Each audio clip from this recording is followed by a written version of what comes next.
The sound of Vara's heels clicking against our hardwood floor at 2:30 in the morning told me everything I needed to know. I sat in my basement office, pretending to review security protocols for a client, listening to her attempt stealth mode upstairs. She failed miserably. "Porter, you're still up?" Her voice carried that particular blend of surprise and annoyance that meant she'd been caught off guard. Again. I climbed the stairs slowly, taking my time. Vara stood in our kitchen, still wearing her black dress from what she'd called a late client dinner. The lipstick was wrong, too dark for her usual shade. The perfume wasn't hers either, something expensive and floral that definitely didn't come from our bathroom. "Thought you had an early flight to Chicago," she said, already moving toward the stairs, always in motion when she felt cornered. "Delayed until tomorrow afternoon." I kept my voice neutral, watching her process this information. 20 years in military intelligence taught you to read people. Vara was practically broadcasting guilt. "Well, I'm exhausted. These client meetings run so late now." She headed for our bedroom, already pulling pins from her hair. I waited until I heard the shower running before checking her phone. She'd left it charging on the kitchen counter, careless for someone supposedly hiding something, or maybe she wanted me to find it. The calendar told the story. Dinner with Hayes appeared every Tuesday and Thursday for the past 3 months. The rideshare receipts showed trips to the Marriott downtown, but the real evidence was in her photos. A picture she'd meant to delete, showing Hayes Rellin's distinctive college ring reflected in a hotel mirror. Hayes Rellin, her boss at the tech firm where she worked in corporate development. Married to Lyra Ventrix, a woman I'd met exactly twice at company parties. Both times, I'd noticed how she watched her husband with the detached interest of someone studying a particularly boring insect. Instead of confronting Vara, I did what any good intelligence officer would do. I gathered more data. I photographed the evidence, left everything exactly as I'd found it, and sent a single text message. To Lyra Ventrix. "You were right to suspect. Here's proof." I attached the hotel mirror photo. The response came within 30 seconds. "Let's talk. In person. No drama." I typed back, "Tomorrow. Coffee shop on Elm Street, 10 a.m.? "Agreed." I deleted the conversation from my phone and went to bed. Vara was already asleep, or pretending to be. Either way, I had work to do. Now it gets interesting. The coffee shop on Elm Street specialized in overpriced lattes and providing neutral ground for uncomfortable conversations. Lyra arrived precisely at 10, wearing a cream-colored coat that probably cost more than my car payment. She looked like old money, the kind that didn't need to prove itself with flashy displays. "Porter Keller," I said, standing as she approached my corner table. "Lyra Ventrix, though I suspect that name won't last much longer." She sat down gracefully, declining my offer to buy her coffee. "You have excellent timing. I was wondering how to approach you without seeming like a crazy person. How long have you known?" "About Hayes and your wife." 6 months. About Hayes in general? 3 years of marriage taught me he's incapable of fidelity. Your wife is just the latest." She opened her purse and withdrew a tablet. "I've been documenting his patterns." Before we dive deeper into this story, I have one small request. Please subscribe, drop a like, comment, and hit that hype button to boost this channel so more people can discover these incredible Reddit stories. The screen showed spreadsheets, bank records, credit card statements. Hayes had been using company funds for his affairs, not enough to trigger an audit, but enough to constitute embezzlement if anyone cared to look closely. "You're thorough," I said. "I'm a forensic accountant by training. Before I became a trophy wife, I helped the FBI track financial crimes. Hayes never bothered to ask about my background." Her smile was sharp enough to cut glass. "Men like him see what they want to see." "What do you want from this?" "The same thing you do, I imagine. Justice, satisfaction, maybe a little revenge." She leaned forward slightly. "The question is whether you want to make noise or make progress." I studied her face. No tears, no emotional outbursts, just cold calculation and barely contained fury. "Both, if possible." "Good. Then we understand each other." She closed the tablet. "I have resources. Money, connections, information. You have skills, military background, security consulting. Between us, we can make them very sorry they underestimated us." "What did you have in mind?" "Total social and financial destruction. Legal, public, and personally humiliating. I want Hayes to lose everything that matters to him. His reputation, his money, his position, his pride. Your wife gets the same treatment. No criminal activity. I won't risk jail time for this." "Agreed. Everything we do will be perfectly legal, just creative." She stood to leave. "I'll be in touch with details. And Porter? This stays between us until we're ready to strike." I watched her walk away, admiring her composure. Strange bedfellows indeed, but at least she didn't smell like mentholated guilt and cheap hotel soap. That evening, I started my own documentation. Every late meeting, every suspicious phone call, every unusual expense. Vara made it easy. She'd grown careless, confident that her mild-mannered husband would never challenge her. She had no idea what was coming. My basement office became mission control. 20 years of security consulting had taught me the value of good intelligence, and Vara provided plenty of raw material. I installed monitoring software on our shared computer, documented her schedule patterns, and tracked every unusual expense. The picture that emerged was damning. 3 months of Tuesday and Thursday client dinners that ended at expensive hotels. Purchases at Victoria's Secret charged to our joint credit card. A sudden interest in expensive lingerie that never appeared in our bedroom. Lyra and I maintained contact through encrypted messaging apps. She provided Hayes' financial records. The man was bleeding money on his affairs, using company credit cards for hotel rooms and expensive dinners. His wife's forensic accounting background was proving invaluable. He booked the penthouse suite at the Marriott for tomorrow night, she messaged on a Wednesday evening, charged to the company card naturally. Vara just told me she has a late meeting with a potential client. Very important, can't be rescheduled. Want to watch the show? I considered this. Direct surveillance carried risks, but we needed more evidence for what came next. Front row seats, but we stay invisible. The next evening, I positioned myself in the Marriott's bar with a clear view of the elevator bank. Lyra arrived 20 minutes later, stunning in a black dress that turned heads throughout the room. She took a table near the windows, ordered wine, and waited. Vara and Hayes arrived separately, maintaining the pretense of a business meeting, I suppose. She wore the red dress I'd bought her for our anniversary, the one she claimed made her feel frumpy. Apparently, her feelings about it had changed. They met at the bar, all professional smiles and handshakes for anyone watching. Hayes guided her toward the elevators with his hand on the small of her back. Possessive, familiar. Vara leaned into him as they waited for the elevator, her body language screaming intimacy. Lyra filmed the entire interaction with her phone, subtle and professional. When the elevator doors closed, she finished her wine and left without acknowledging my presence. I drove home and waited. Vara returned at midnight, reeking of expensive cologne and hotel soap. She claimed the client dinner had run late, then important networking afterward. So many lies I'd stopped counting. "How was your evening?" she asked, already heading for the shower. "Productive. Finished the Morrison security assessment. You?" "Exhausting. These clients demand so much attention." She paused at the bathroom door. "I might need to do more of these late meetings. Big opportunity coming up." "Of course. Whatever your career needs."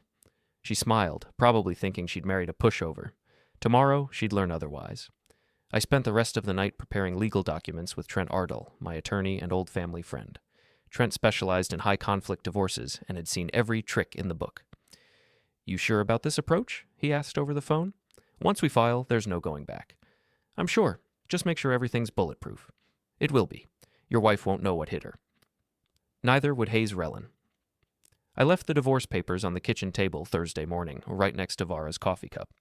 She found them when she came down for breakfast, still in her robe, hair perfectly styled for another day of deception. "What's this?" She picked up the documents, scanning the first page with growing disbelief. Divorce petition, irreconcilable differences, division of assets, the usual. I continued reading my newspaper, not looking up. "You can't be serious." She laughed, actually laughed. "Porter, this is ridiculous. You're upset about nothing." "Nothing?" Interesting way to describe 3 months of adultery. Her face went pale, but she recovered quickly. "I don't know what you think you know, but I know about Hayes. I know about the hotels, the company credit cards, the lies. I know everything, Vara." Now I looked up, meeting her eyes. "The question is whether you want to handle this quietly or make it public." She sat down heavily, still clutching the papers. "You're making a mistake. You can't survive without me. The house, the lifestyle, everything we built. You'll lose it all." "Actually, I won't. Trent was very thorough about protecting my assets. The house is in my name, remember? Wedding gift from my parents. The investment accounts are separate property. Your affair pretty much guarantees I keep everything." "You bastard!" The mask finally slipped, revealing the cold calculation underneath. "You think you're so smart, but Hayes will take care of me. He loves me." "Does he? We'll see." That afternoon, Lyra made her move. She arrived at Hayes' office building in a black Mercedes, dressed like she was attending a funeral, which in a way she was. I watched from the parking garage as she walked into the lobby, carrying an envelope and wearing the kind of smile that made smart people nervous. 20 minutes later, she emerged looking satisfied. My phone buzzed with a message. "Package delivered. He's all yours." I took the elevator to the 15th floor, where Rellin Technologies occupied half the building. The receptionist recognized me from company parties and waved me through to Hayes' corner office. I found him standing behind his desk, face flushed with anger, holding papers that looked remarkably similar to the ones I'd left for Vara. "You son of a—" He caught himself, probably remembering we were in his office with glass walls. "Your wife told me you might try something like this." "Did she? How thoughtful." I sat down uninvited, making myself comfortable in his expensive leather chair. "I see Lyra found you." "My wife is having some kind of breakdown. These papers are nonsense. I'll fight them." "With what money? Lyra's family has more lawyers than you have credit cards. And speaking of credit cards, how's the company going to feel about you using theirs for hotel rooms?" His face went from red to white in about 3 seconds. "You don't know what you're talking about." "Marriott penthouse, Tuesday nights, company Amex ending in 4782. Should I continue?" I leaned back in his chair. "Here's what's going to happen, Hayes. You're going to leave my wife alone. You're going to stop using company funds for your entertainment, and you're going to pray that Lyra doesn't decide to make your financial records public." "You can't threaten me in my own office." "I'm not threatening you. I'm educating you." I stood up, straightening my jacket. "Your wife is incredible, by the way. Smart, beautiful, classy, everything Vara pretends to be. I can see why you never appreciated her." I left him standing there, speechless and furious.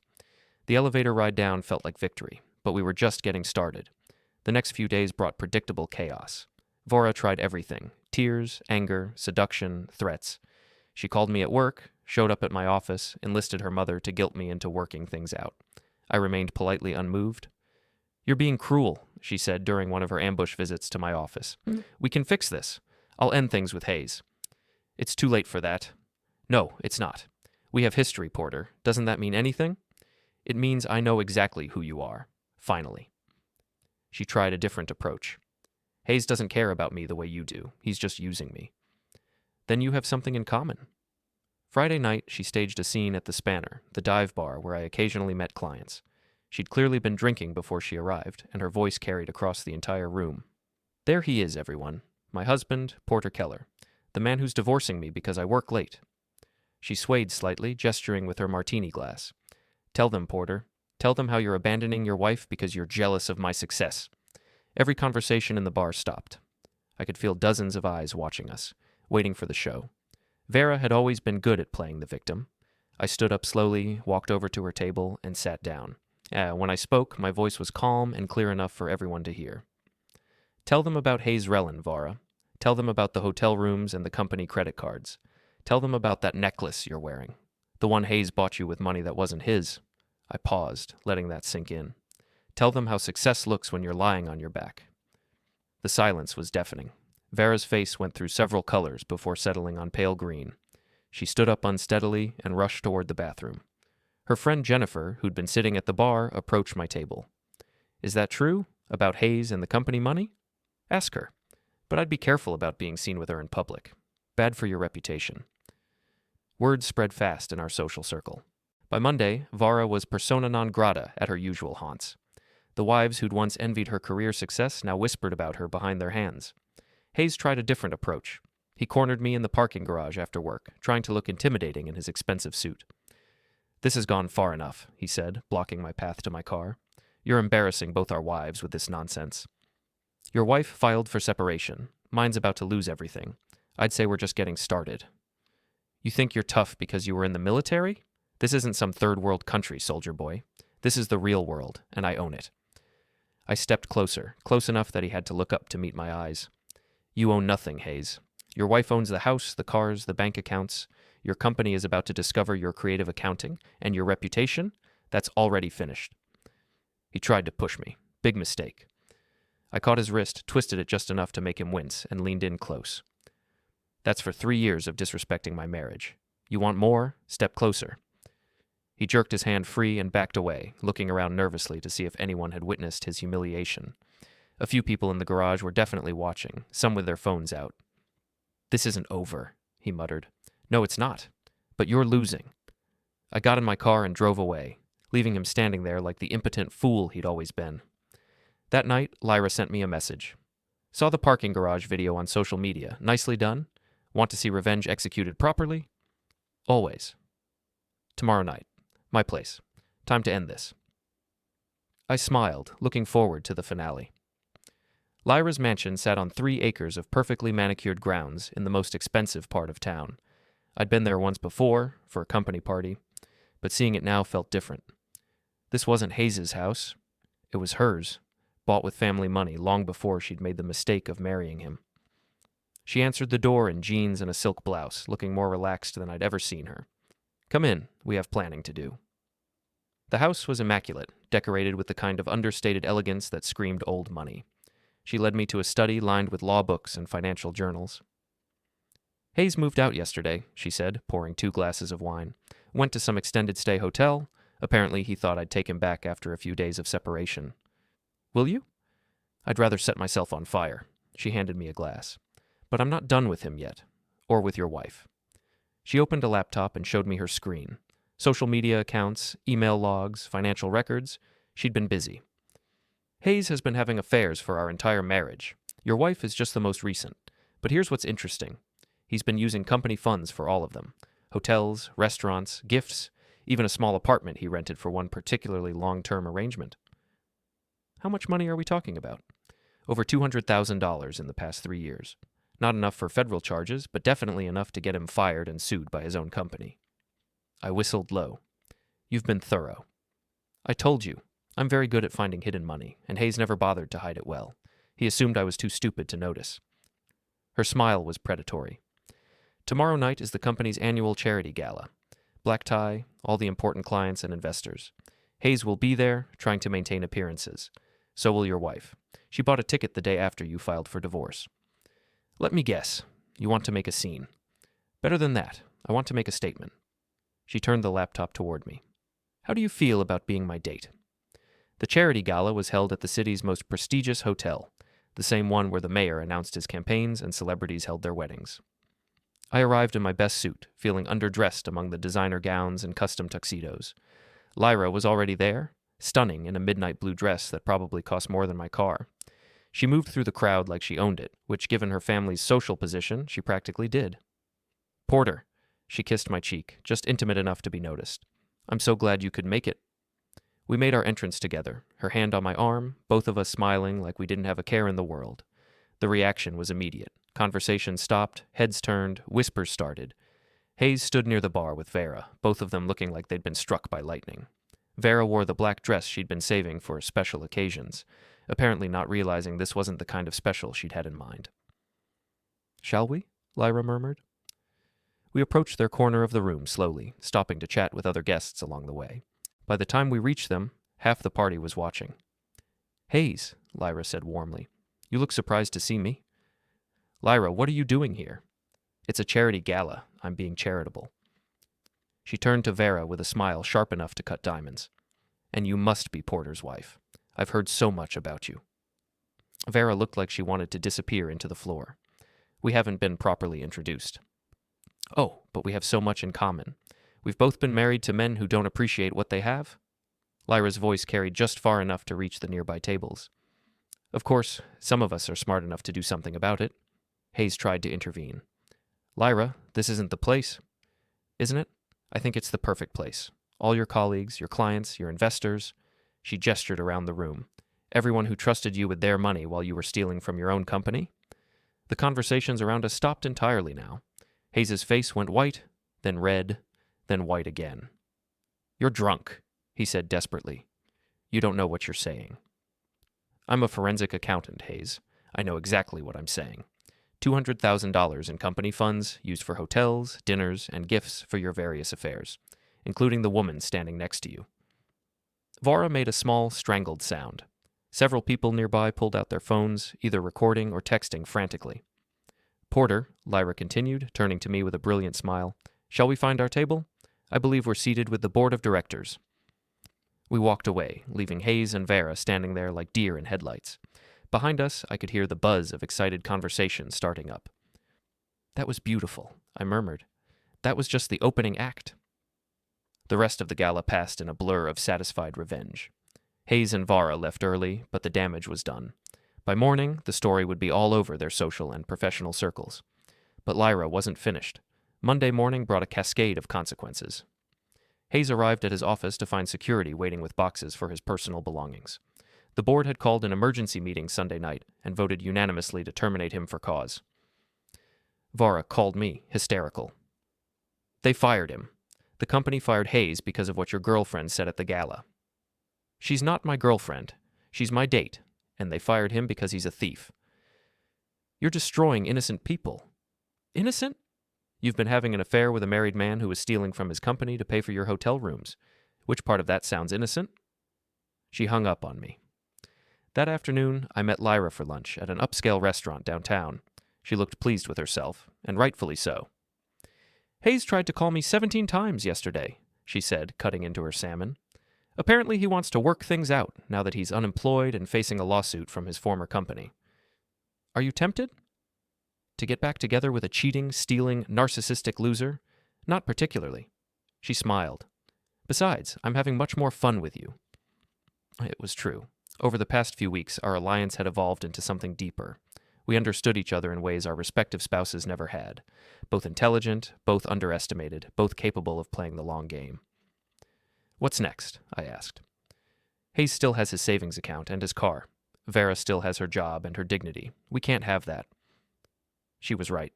They'd both learned consequences, but they hadn't learned the full price of their choices. That evening, Vara made one last desperate play. She showed up at my office after hours, dressed in the outfit she'd worn on our first date, trying to recreate some long-lost magic.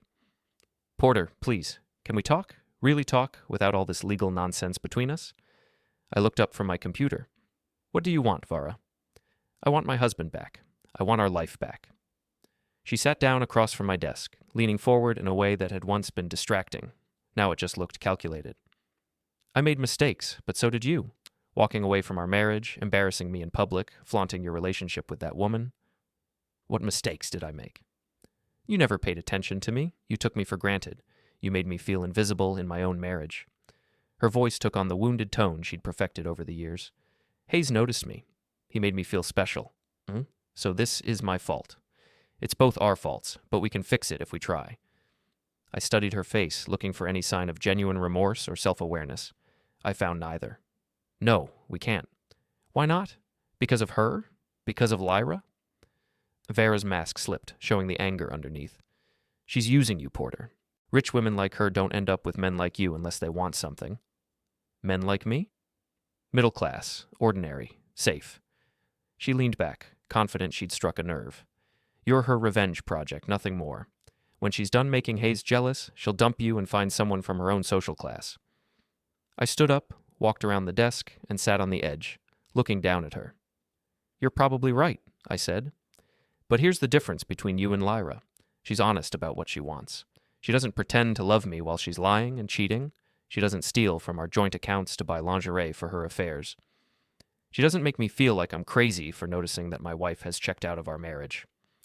Vara's face crumpled. Porter, please. We're done, Vara. Sign the papers, take your settlement, and move on with your life. With or without Hayes. She left without another word. 2 days later, Hayes made his own final play. Hayes confronted me at the Spanner on Thursday night, drunk and desperate. I was having a quiet beer with a client when he stumbled in, looking like he hadn't slept in days. There he is, he announced to the mostly empty bar, the man who destroyed my life. I finished my conversation with my client, walked him to the door, and returned to find Hayes slumped at my table. You ruined everything, he said, his words slurring slightly. My job, my marriage, my reputation, everything. You did that yourself. I just made sure people found out about it. Lyra was never supposed to know. None of this was supposed to happen. He looked up at me with red-rimmed eyes.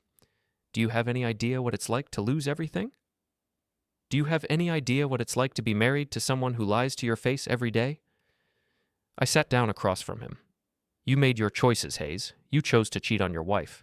You chose to steal from your company. You chose to pursue my wife. Now you get to live with the consequences. I loved her. His voice broke slightly. I really loved Vara. No, you didn't. You loved the thrill of taking something that belonged to someone else. You loved feeling superior to the husband who didn't know what was happening. You loved the power. I leaned forward. But you never loved her. If you had, you wouldn't have been cheating on her too. He looked confused. What are you talking about? Jennifer Morrison, Vara's best friend, the one you've been seeing on the weekends when Vara thought you were playing golf? I pulled out my phone and showed him photos. My private investigator is very thorough. The color drained from his face. How did you know about Jennifer? I've known for weeks. I was saving it for the right moment. I put my phone away. Vara found out yesterday. Jennifer felt guilty and confessed everything. Apparently, she thought Vara should know what kind of man she was throwing her marriage away for. Hayes buried his face in his hands. This is insane. This has to stop. It stops when you accept responsibility for what you've done. It stops when you leave my wife alone and focus on fixing your own life. It stops when you grow up and act like an adult instead of a spoiled child who's mad that someone took away his toys. He looked up at me, and for a moment, I saw something like understanding in his eyes. You really hate me. No, I don't. I pity you. You had everything. A beautiful wife, a successful career, respect in the community. You threw it all away because you couldn't keep your ego in check. I stood up. But I'm done wasting energy on you. You're not worth the effort. I left him sitting there and walked out into the cool evening air. My phone buzzed with a text from Lyra. How did it go? It's over. Finally over. Good. Come over. We have celebrating to do. 3 months later, the divorce was final. Vara got a modest settlement and moved to another city, ostensibly for a fresh start, but probably to escape the gossip that followed her everywhere. Hayes declared bankruptcy and took a job with a small consulting firm in another state. His reputation in the tech industry was finished. Jennifer Morrison had moved away too, unable to face the social consequences of her role in the drama. The rest of our former social circle had chosen sides, and most had chosen mine and Lyra's. Lyra and I were having dinner at the same restaurant where we'd planned Hayes' downfall. The irony wasn't lost on either of us. Any regrets? She asked, raising her wine glass. About the divorce? No. About the methods we used? I considered this. Sometimes. We destroyed them pretty thoroughly. They destroyed themselves. We just made sure everyone could see it. She sipped her wine thoughtfully. Hayes called me yesterday. What did he want? To apologize, to ask for forgiveness, to see if there was any chance we could reconcile. Her laugh was sharp.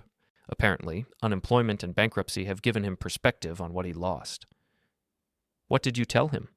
I told him that some things can't be fixed, some trust can't be rebuilt, some consequences are permanent. She met my eyes across the table. I told him I was happy. Are you happy? She considered this seriously. Yes, I think I am. For the first time in years, I'm with someone who sees me as more than a trophy or a convenience, someone who appreciates intelligence and strength instead of feeling threatened by them. I reached across the table and took her hand. The feeling is mutual. We sat in comfortable silence for a moment, watching other diners around us, normal couples having normal conversations, unaware of the drama and revenge that had brought us together. So what happens now? I asked.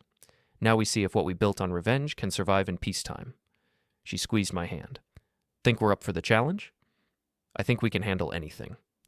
Outside the restaurant, the city lights sparkled against the dark sky. We walked to our cars slowly, neither of us eager to end the evening. Porter, Lyra said as we reached her Mercedes, do you ever wonder what would have happened if we just confronted them directly, asked them to stop, tried to work things out? I thought about this. They would have lied, made promises they had no intention of keeping, made us feel crazy for not trusting them. Then they would have been more careful about hiding it. You're probably right. She unlocked her car, then turned back to me. I'm glad we did it this way. I'm glad we found each other.